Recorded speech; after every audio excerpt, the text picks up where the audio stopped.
देखिए आज का जो वीडियो है वो है बैंक में नया नियम लागू 1 नवंबर 2025 से।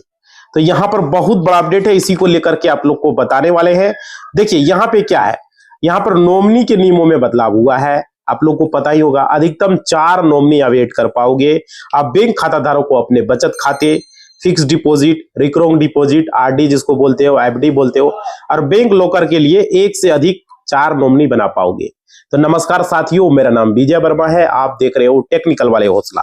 देखिए यहाँ पर क्या हिस्सेदारी तय करने की सुविधा होगा, मतलब खाता धारक को ये तय कर पाएंगे। और देखिए यहाँ पर 2 तरह का नॉमिनी होता है, आप लोग को बता दे रहे हैं। एक सक्सेसिव नॉमिनेशन होता है जिसको क्रमवार बोलते हो, क्रम से चलता है। और दूसरा यहाँ पे जो होता है वो भी आप लोग को हम बताने वाले हैं। देखिए यहाँ पे आप लोग को बने रहना वीडियो में पूरी तरीके से समझने के लिए, समझ पा रहे हो। तो चलिए यहाँ पे आपको बताते हैं। देखिए यहाँ पे आप लोगों को कहना चाहेंगे, आपको मैं बैंक से जुड़ी हुई महत्वपूर्ण जानकारी जो है वो देने वाला हूं, और बैंक खाते से जुड़ी जो बहुत महत्वपूर्ण से महत्वपूर्ण होने वाला है, पूरा बने रहना भाई। देखो सारी बातें आपको एक एक करके बताऊंगा। ऐसी परिस्थिति आप सभी लोग पढ़े लिखे होंगे और हमेशा अपडेट रहते होंगे, लेकिन जो व्यक्ति पढ़ा लिखा नहीं है उसको अपनी नई नई जानकारी प्राप्त नहीं हो पाता है और उन्हें नहीं पता चल पाता है। तो भाई देखो, अगर खाता बंद हो जाएगा तो खाता कैसे चालू होगा, ठीक है, कौन कौन से खाते बंद कर दिए जाएंगे, ये सारी चीजें मैं आपको बताने वाला हूं। देखो एक समय था हमारे देश में जब बैंक खाता खास लोगों के पास हुआ करता था, अरे अमीर लोगों के पास। एक समय था गैस सिलेंडर अमीर लोगों के पास हुआ करता था। एक समय था कि लोगों के पास, जो अमीर है उसके पास बाइक हुआ करता था, साइकिल हुआ करता था, पता ही होगा आप लोगों को। तो देखो ये यहाँ पे बड़े से बड़े जिनके पास बहुत अधिक पैसा होता था उन्हीं लोगों के पास बैंक खाता होता था, बैंक अकाउंट होता था, लेकिन साधारण व्यक्ति के पास खाता नहीं हो पाता था। समझ रहे हो, ये लोग बैंक जाने से भी डरते थे जिस तरह पुलिस स्टेशन जाने से डरते हैं। तो भाई यहाँ पे देखिए, आज लगभग हर व्यक्ति का बैंक में अपना खाता है। बैंक में आप जो लोग हैं आसानी से जो है खाता खुलवा रहे हैं, बैंक जा रहे हैं।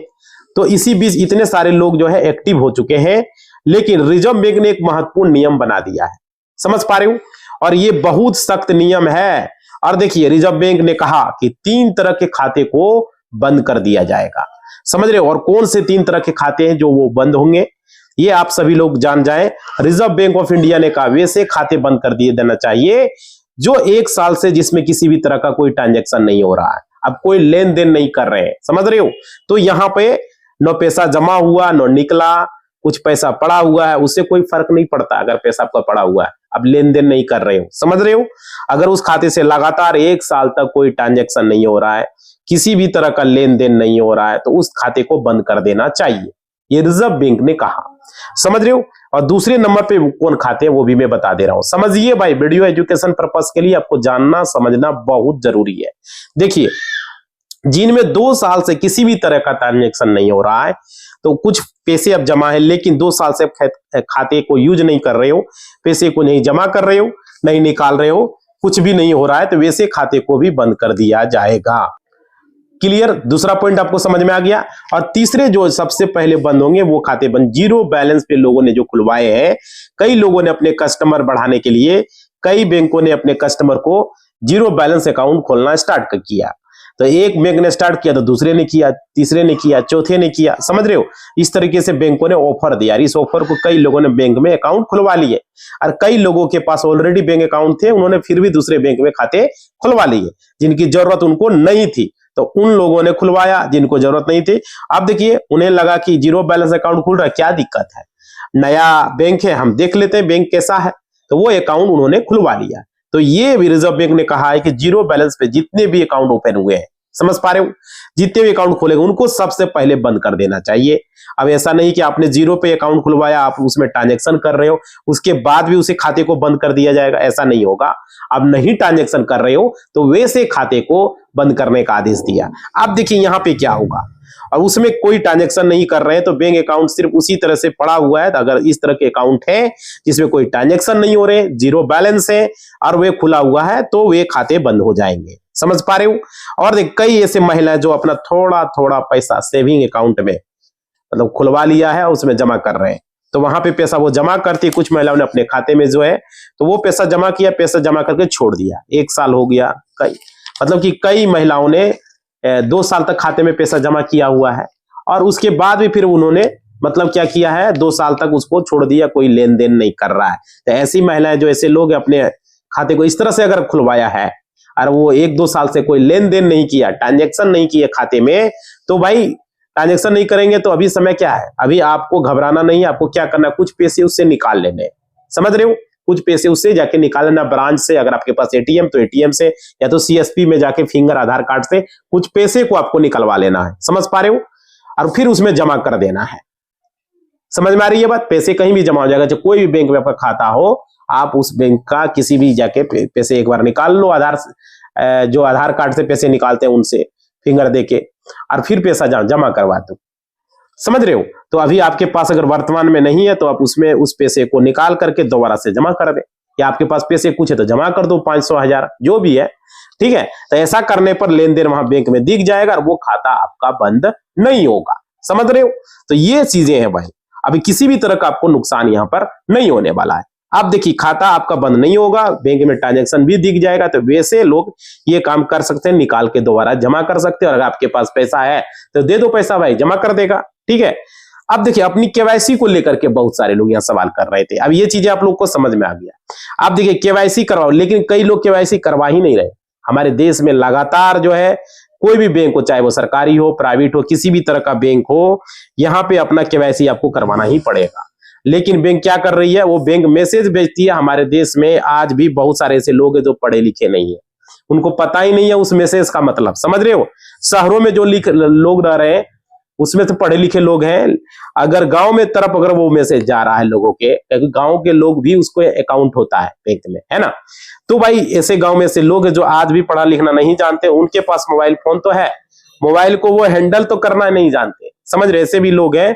तो भाई देखिए, कॉल रिसीव करना है, कॉल करना, इसके अलावा और कुछ नहीं वो जानते, सिर्फ कॉल को लगाना और उठाना, ठीक है। तो शहरों में तो कई लोग हैं जो ऐसे मिलेंगे जिनके पास बहुत अच्छे, मतलब उनको जानकारी है, बहुत महंगे फोन से उनके पास, है ना। लेकिन कहेंगे आप मैसेज बॉक्स में दिखाओ, ईमेल दिखाओ, तो ये लोग कहेंगे कि उतना नहीं आता, ईमेल पढ़ना नहीं आता, मैसेज पढ़ना नहीं आता, सिर्फ फोन को वो यूज कर रहे हैं बात करने के लिए, वीडियो देखने के लिए, है ना। तो वो फोन रिसीव करने के लिए जानकारी होता है, क्योंकि एंड्रॉयड फोन जो है थोड़े से ओल्ड यूज है, पर्सन के जिनकी उम्र अधिक हो गई है, वे लोग बहुत बिजी हैं, छोटा मोटा फोन वो रख रहे हैं, काम कर रहे हैं। तो यहाँ पे देखो भाई, इतना समय नहीं दे पाते, लेकिन आप लोगों को समय देना पड़ेगा, आपको देखना पड़ेगा। आप देखिए यहाँ पे क्या, आज भी हमारे गांव में आसपास के लोगों के पास अगर जाएंगे, देखेंगे आप लोग, तो बैंक में जाकर के केवाईसी करवाओ, तो वो ये कहेंगे केवाईसी का मतलब क्या होता है, बार बार मैसेज आ रहा है, समझ पा रहे हो। तो भाई देखो, मैसेज आ रहा है, बैंक से मैसेज आता है, लेकिन केवाईसी का मतलब क्या है वो समझिए। ये चीजें आप लोग को नहीं पता है, हम बता रहे हैं, इसको बिल्कुल आसान तरीके से बताएंगे ताकि आपको समझ में आ जाए। देखिए, यहाँ पे आप लोग को समझना होगा, इसमें आपको बैंक में एक डॉक्यूमेंट देना पड़ेगा, समझ रहे हो। तो ये होता है केवाईसी, मतलब दोबारा से आपको अपना आधार कार्ड, पैन कार्ड जो है, फोटो, और आपको फॉर्म भरना पड़ेगा फिर से, और एक फोटो पासपोर्ट साइज का जो होगा, एक फोटो, 2 फोटो जो ब्रांच लेगा, आपको अपने साथ में ले जाकर के बैंक में जाकर के आपको जमा कर देना है, समझ रहे हो। आपके पास अगर मान लीजिए जो भी है डॉक्यूमेंट, दस्तावेज है, वो आपको वहां पर दे देना। वोटर आईडी कार्ड भी दे सकते हो, ड्राइविंग लाइसेंस भी दे सकते हो, उसकी कॉपी दे दो। आधार कार्ड, पैन कार्ड है तो भाई वही दे दो, समझ रहे हो। तो आपको ये केवाईसी कंप्लीट हो जाएगी। ये बात है भाई, आप लोग को घबराना यहाँ नहीं है किसी भी तरीके से, बार बार जो है आप लोग को मैं बता रहा हूं। और देखिए, अगर आपने केवाईसी नहीं करवाया तो सबसे पहले आपका अकाउंट को ब्लॉक हो सकता है, ठीक है। अब ब्लॉक कहने का मतलब है कि आपने पैसा जमा जो है आप नहीं कर पाएंगे, निकाल नहीं पाएंगे, ये बात है। और देखिए, इसी भी सरकारी की कई योजना जिसका लाभ आपको अगर लेना है, तो आपसे जो है बैंक को के डिटेल्स आपको मांगे गए, तो अपना बैंक का खाता, वही बैंक खाता जिसमें आपका अभी तक केवाईसी नहीं करवाया है, समझ रहे, तो योजना का लाभ आपको नहीं मिल पाएगा, क्योंकि वहां पर आपको डॉक्यूमेंट सबमिट करने होंगे, और अधिकारी जो है जब उस लिस्ट में आपका नाम चढ़ेगा तो वहां पर दिखेगा, ये चीज समझिए। तो ये बहुत जरूरी है कि सारे डॉक्यूमेंट आपको सही देना है, और वहां पर आपको एक्टिव नहीं, यानी कि चालू नहीं है तो ब्लॉक है, तो अब योजना का लाभ नहीं मिल पाएगा अगर खाता ब्लॉक हो गया तो, समझ रहे हो। तो भाई यहाँ पर जरूरी है। और देखिए, आप लोगों को यहाँ पर समझना पड़ेगा जो भी चीजें हम बता रहे हैं। अगर केवाईसी आप नहीं कराए हैं तो एक आपका खाता तो ब्लॉक होगा ही, दूसरी तरफ आपका योजना का लाभ जो मिलने वाला है वो आपको नहीं मिल पाएगा। क्लियर समझ लो भाई। आपको योजना के कार्यालय आपको जो है दौड़ना पड़ेगा, फिर साइबर कैफे पे दौड़ेंगे, यहाँ पर आपको समस्या आएगी, फिर आपको समझ में ही नहीं आएगा। अपना केवाईसी जरूर करवा लें। समझ पा रहे हो? अगर देखिए यहाँ पे हो गया, तो ये वह नियम है रिजर्व बैंक ऑफ इंडिया ने, जितने भी बैंक है वो जितने भी तरह के लोन प्रोवाइड कर रहे हैं, लोगों को किसी भी तरह का जो है लोन प्रोवाइड कर रहे हैं, तो छोटा लोन दे रहे हैं, कोई मंझला लोन ले रहे हैं, कोई बड़ा लोन ले रहे हैं, तो किसी भी तरह का है, कितना ब्याज ले रहे हैं, तो कम से कम आपको ब्याज अब आप पर ले सकते हैं, अधिक से अधिक अब कितना ब्याज लेंगे, ये चीजें आप लोगों को स्पष्ट होनी चाहिए। समझ रहे हो? अब देखिए यहाँ पे समझिएगा, आप लोगों को कभी भी आप लोगों को क्या करना है, आपको चीजों को साफ साफ बड़े अक्षरों में लिखना है, याद रखिए, ताकि किसी भी कस्टमर को, किसी भी व्यक्ति को ये सारी चीजें साफ साफ दिखे, मतलब साफ साफ उन्हें पता चले कि आपको कितना लोन आप ले रहे हो, अगर ले रहे हो तो आपको कितना ब्याज वो लगेगा, ये चीजें क्लियर होनी चाहिए।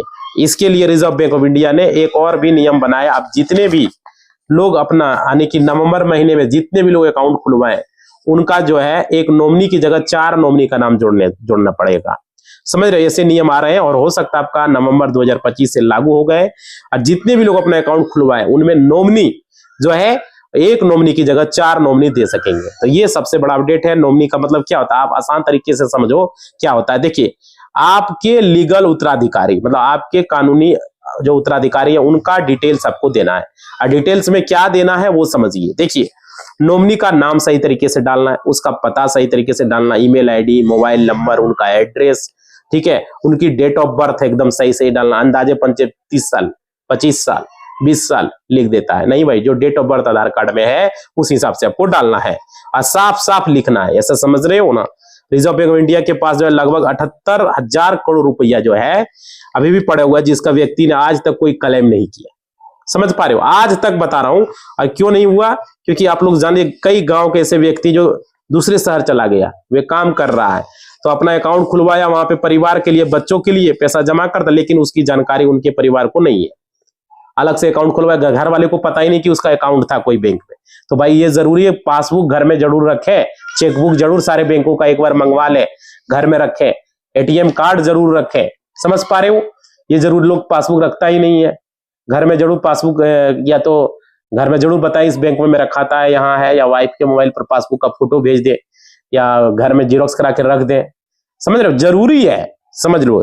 तो यहाँ पर है, परिवार में किसी तरह का कोई दिक्कत आ जाए, तो फिर किसी खास परिजन की जरूरत पड़ जाए, तो उस वक्त उस खाते से वो पैसे निकाल पाए। जब कोई दुर्घटना हो जाए तो यहाँ पर व्यक्ति की मौत, ऐसी परिस्थिति में जो है बोलने में असमर्थ हो जाता है, वो नॉमिनी भी ऐड नहीं किया। समझ रहे हो? तो यहाँ कई तरह की दिक्कतें जो है यहाँ पर है। उसने नाम लिखा नहीं, अपने बेटे का नाम लिखा, अपनी पत्नी का नाम लिखा, लेकिन उसका कोई कॉन्टैक्ट नंबर नहीं है वहां पर डाला हुआ। समझ रहे हो? उसका पत्नी का या बेटे का न प्रॉपर एड्रेस है, यानी कि बिना एड्रेस का, बिना मोबाइल नंबर का, ईमेल का, वह बैंक कैसे उस पैसे को नॉमिनी को तक पहुंचाएगा? बैंक को भी पता नहीं है। तो नॉमिनी को खुद पता नहीं है, तो उनके उत्तराधिकारी ने ये उनको बताया ही नहीं।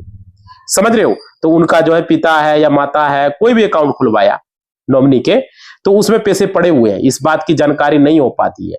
इसलिए रिजर्व बैंक ने सभी बैंकों को निर्देश दिया है कि आपको जितने भी है अकाउंट होल्डर, खाता धारक, समझ रहे हो, सभी के नॉमिनी के पूरे डिटेल्स आपको वहां पर डालने पड़ेंगे। और अगर वो आपके पास पैसे नहीं करते हैं, अगर ऐसा, तो बैंक पर जुर्माना लगाया जाएगा। बैंक को आदेश दिया है। साथ ही साथ रिजर्व बैंक ने यह भी कहा दिया, अगर किसी दुर्घटनावश कहीं भी किसी व्यक्ति की मृत्यु हो जाती है, एक्सीडेंट वश, समझ रहे हो, तो वहां पर जो है अगर कोई नॉमिनी जो है पैसे को क्लेम करता है, तो उसे 15 दिनों के अंदर अंदर आपको सेटल कर देना है। ये reserve bank of India bank को आदेश दे रही है। आप लोग जानिए इस कानून को। आप लोग बैंक का चक्कर लगा रहे हो, पैसा उठा ही नहीं पा रहे हो, किसी कारणवश ऐसा 15 दिन का टाइम दिया है, 15 दिन के अंदर आपको नॉमिनी का पैसा देना ही पड़ेगा।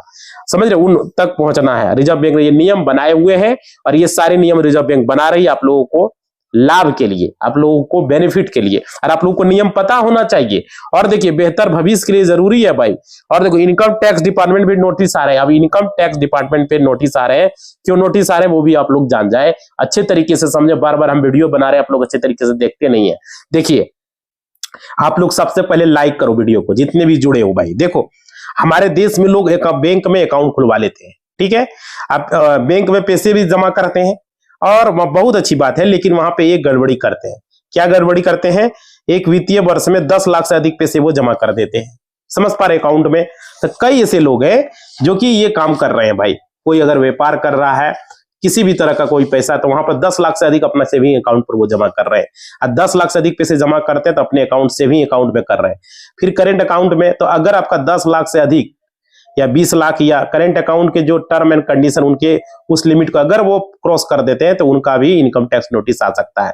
करेंट अकाउंट में भी आता है, ऐसा बात नहीं आता है। तो क्यों आता है वो जान जाए कैसे आता है। देखिए कैसे आता है, इनकम टैक्स डिपार्टमेंट जो है वो इन्वॉल्व हो जाता है, यानी कि कस्टमर बैंक के बीच में इनकम टैक्स डिपार्टमेंट कैसे घुसता है, वो अपने इस बात को समझे। देखिए कोई भी व्यक्ति अपने अकाउंट में सेविंग अकाउंट हो जो कि एक साल में 10 लाख से अधिक पैसे वो जमा कर रहा है, ठीक है, तो बैंक इसकी सूचना इनकम टैक्स डिपार्टमेंट को बता देता है, समझ रहे हो, भेज देता है।